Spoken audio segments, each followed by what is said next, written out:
ആകാശവാണി. നമസ്കാരം.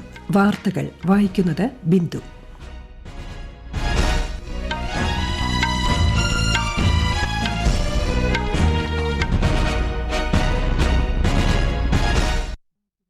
പ്രധാന വാർത്തകൾ. രാജ്യത്തിന് ദിശാബോധം നൽകുന്നതിൽ സർവകലാശാലകൾ നിർണായക പങ്ക് വഹിക്കുന്നതായി പ്രധാനമന്ത്രി നരേന്ദ്രമോദി. തമിഴ്നാട്ടിൽ 20,000-ലധികം കോടി രൂപയുടെ വികസന പദ്ധതികളും പ്രധാനമന്ത്രി നാടിന് സമർപ്പിച്ചു. പ്രധാനമന്ത്രി നാളെ കേരളത്തിലെത്തും. തൃശൂരിൽ സ്ത്രീശക്തി മോദിക്കൊപ്പം മഹിളാ സമ്മേളനത്തെ അദ്ദേഹം അഭിസംബോധന ചെയ്യും. രാഷ്ട്രീയ കക്ഷികൾക്ക് ലഭിക്കുന്ന സംഭാവനകളിൽ സുതാര്യത ഉറപ്പാക്കാൻ ഇലക്ട്രൽ ബോണ്ട് വിൽപ്പനയ്ക്ക് ഇന്ന് തുടക്കം. നടപ്പ് സാമ്പത്തിക വർഷം ഇതുവരെ 8,18,00,000 ആദായനികുതി റിട്ടേണുകൾ ഫയൽ ചെയ്തതായി കേന്ദ്ര പ്രത്യക്ഷ നികുതി ബോർഡ്.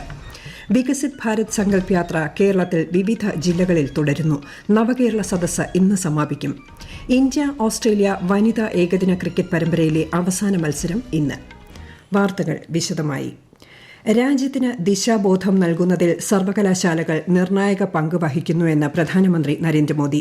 തമിഴ്നാട് തിരുച്ചിറപ്പള്ളിയിലെ ഭാരതിദാസൻ സർവകലാശാലയുടെ 38ാമത് ബിരുദദാന ചടങ്ങിനെ അഭിസംബോധന ചെയ്യുകയായിരുന്നു അദ്ദേഹം. നമ്മുടെ രാഷ്ട്രവും നാഗരികതയും എല്ലായ്പ്പോഴും അറിവിനെ കേന്ദ്രീകരിച്ചായിരുന്നു മുന്നോട്ട് നീങ്ങിയിരുന്നതെന്ന് പറഞ്ഞ പ്രധാനമന്ത്രി ഇന്ത്യയുടെ ഉയർച്ചയ്ക്ക് പിന്നിലെ സുപ്രധാന ഘടകങ്ങളിലൊന്ന് സർവകലാശാലകളുടെ ഉയർച്ചയാണെന്നും അഭിപ്രായപ്പെട്ടു. Universities play a crucial role in giving direction to any nation. Whenever universities were vibrant, our nation and civilization were vibrant too. Whenever nation was attacked, our knowledge system were targeted immediately. Our nation and civilization have always been centered around knowledge. You are a part of a great historical tradition of knowledge. One of the factors behind the rise of India today is the rise of our universities.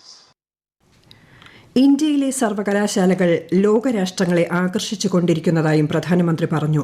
Nalanda, Takshashila പോലുള്ള പുരാതന സർവകലാശാലകൾ ഭാരതത്തിൽ സ്ഥിതി ചെയ്തിരുന്നു എന്നത് ഓരോ ഭാരതീയനും അഭിമാനിക്കാൻ കഴിയുന്ന വസ്തുതയാണെന്നും പ്രധാനമന്ത്രി പറഞ്ഞു. രാജ്യത്തിന്റെ പുരോഗതി നിർണ്ണയിക്കുന്നതിൽ യുവാക്കൾക്ക് സുപ്രധാന പങ്ക് വഹിക്കാൻ കഴിയുമെന്നും പ്രധാനമന്ത്രി നരേന്ദ്രമോദി ഓർമ്മപ്പെടുത്തി. തിരുച്ചിറപ്പള്ളിയിൽ 20,000-ലധികം കോടി രൂപയുടെ വിവിധ വികസന പദ്ധതികളും പ്രധാനമന്ത്രി നാടിന് സമർപ്പിച്ചു. റെയിൽ, റോഡ്, എണ്ണ, വാതകം, ഷിപ്പിംഗ്, ഉന്നത വിദ്യാഭ്യാസ മേഖലകളിലെ പദ്ധതികളാണ് നാടിന് സമർപ്പിച്ചത്. 1,100 കോടി രൂപ ചെലവിട്ട് നിർമ്മിച്ച തിരുച്ചിറപ്പള്ളി അന്താരാഷ്ട്ര വിമാനത്താവളത്തിന്റെ പുതിയ ടെർമിനലും ഉദ്ഘാടനം ചെയ്തു. പ്രധാനമന്ത്രി നരേന്ദ്രമോദി ഇന്ന് ലക്ഷദ്വീപിലേക്ക് 1,150 കോടി രൂപയുടെ പദ്ധതികൾ ഉദ്ഘാടനം ചെയ്യും. അഗത്തി ദ്വീപിൽ വിവിധ കേന്ദ്ര പദ്ധതികളുടെ ഗുണഭോക്താക്കളുമായി അദ്ദേഹം സംവദിക്കും. രാത്രി ബംഗാരം ദ്വീപിലാണ് പ്രധാനമന്ത്രി തങ്ങുക. നാളെ കടലിനടിയിലേക്കുള്ള കൊച്ചി ലക്ഷദ്വീപ് ഒപ്റ്റിക്കൽ കണക്ഷൻ പദ്ധതി ഉദ്ഘാടനം ചെയ്യും. ദ്വീപിലെ ഇന്റർനെറ്റ് വേഗത 100 മടങ്ങ് വർദ്ധിപ്പിക്കുന്ന പദ്ധതിയാണിത്. കടൽ വെള്ളം ശുദ്ധീകരിക്കുന്ന പ്ലാന്റ് കടമത്ത് ദ്വീപിൽ ഉദ്ഘാടനം ചെയ്യും. ബാറ്ററി പിന്തുണയുള്ള സൌരോർജ്ജ പദ്ധതി കവരത്തിയിൽ നാടിന് സമർപ്പിക്കും.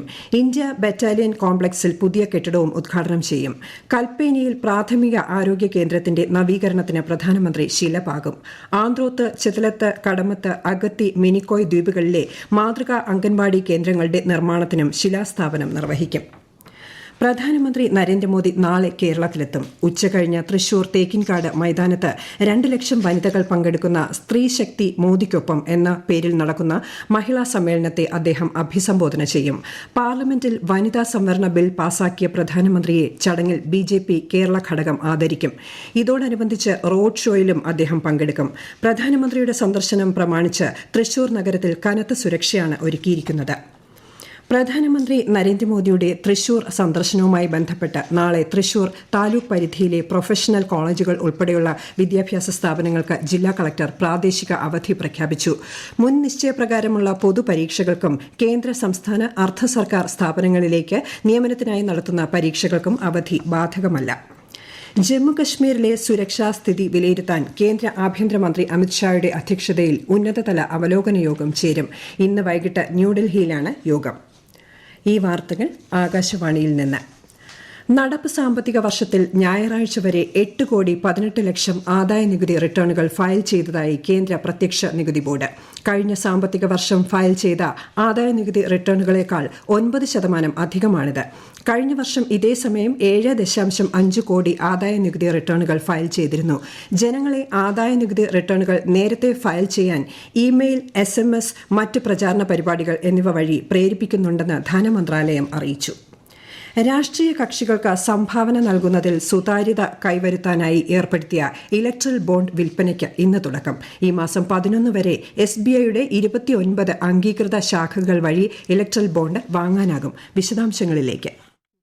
ഡൽഹി, ഹരിയാന, പഞ്ചാബ്, ഹിമാചൽ പ്രദേശ്, ജമ്മു കശ്മീർ, ഉത്തരാഖണ്ഡ്, ഗുജറാത്ത്, മധ്യപ്രദേശ്, രാജസ്ഥാൻ, മഹാരാഷ്ട്ര, ഉത്തർപ്രദേശ്, ഒഡീഷ, ബീഹാർ, പശ്ചിമ ബംഗാൾ എന്നിവിടങ്ങളിലെ SBI ശാഖകളിലൂടെയാണ് ഇലക്ട്രൽ ബോണ്ട് വിൽക്കുന്നത്. വിതരണം ചെയ്ത് 15 ദിവസം വരെയാണ് ബോണ്ടിന് സാധുതയുള്ളത്. ഈ കാലാവധിക്ക് ശേഷമുള്ള ഇലക്ട്രൽ ബോണ്ടിന് സാധുതയുണ്ടായിരിക്കില്ല. ഇലക്ട്രൽ ബോണ്ട് നിക്ഷേപിക്കുന്ന രാഷ്ട്രീയ കക്ഷികൾക്ക് അന്ന് തന്നെ പണം ലഭിക്കും. ഇന്ത്യൻ പൌരന്മാർക്കാണ് ബോണ്ട് വാങ്ങാൻ അനുമതിയുള്ളത്. കഴിഞ്ഞ ലോക്സഭാ തെരഞ്ഞെടുപ്പിലോ നിയമസഭാ തെരഞ്ഞെടുപ്പിലോ 1% വോട്ടെങ്കിലും സ്വരൂപിച്ച രാഷ്ട്രീയ കക്ഷികൾക്ക് ഇലക്ട്രൽ ബോണ്ടിലൂടെ സംഭാവന സ്വീകരിക്കാനാകും. ഇലക്ട്രൽ ബോണ്ട് വിൽപ്പനയുടെ 30ാം ഘട്ടമാണ് ഇത്.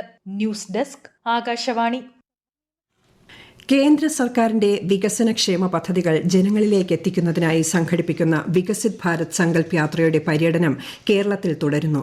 വിവിധ ജില്ലകളിൽ ആവേശകരമായ സ്വീകരണമാണ് യാത്രയ്ക്ക് ലഭിക്കുന്നത്. വികസിത് ഭാരത് സങ്കൽപ് യാത്ര ഇന്ന് കോട്ടയം ജില്ലയിലെ മാഞ്ഞൂർ, കടുത്തുരുത്തി ഗ്രാമപഞ്ചായത്തുകളിലും എറണാകുളം ജില്ലയിലെ പൂതൃക്കയിലും പുത്തൻകുരിശ്, വടവുകാട് ഗ്രാമപഞ്ചായത്തുകളിലും പര്യടനം നടത്തുന്നു. കണ്ണൂർ ജില്ലയിലെ തലശ്ശേരിയിൽ രാവിലെ നടത്താനിരുന്ന പരിപാടി വൈകിട്ട് 5 മണിയിലേക്ക് മാറ്റി. കുന്നോത്തുപറമ്പ്, ചിറ്റാരിപ്പറമ്പ് പഞ്ചായത്തുകളിലെ പര്യടനം നടക്കുന്നു. തിരുവനന്തപുരം ജില്ലയിൽ കിളിമാനൂർ ബ്ലോക്ക് പഞ്ചായത്തിലെ കിളിമാനൂർ, പഴയ കുന്നുമേൽ ഗ്രാമപഞ്ചായത്തുകളിലും കോഴിക്കോട് ജില്ലയിൽ മണിയൂർ, തിരുവള്ളൂർ ഗ്രാമപഞ്ചായത്തുകളിലുമാണ് യാത്ര സംഘടിപ്പിച്ചിരിക്കുന്നത്. കേരളത്തിലെ 140 മണ്ഡലങ്ങളിലും പര്യടനം പൂർത്തിയാക്കി നവകേരള സദസ്സ് ഇന്ന് സമാപിക്കും. എറണാകുളം ജില്ലയിലെ കുന്നത്തുനാട്, തൃപ്പൂണിത്തുറ മണ്ഡലങ്ങളിലാണ് മുഖ്യമന്ത്രിയും മന്ത്രിമാരും ഇന്നെത്തുക.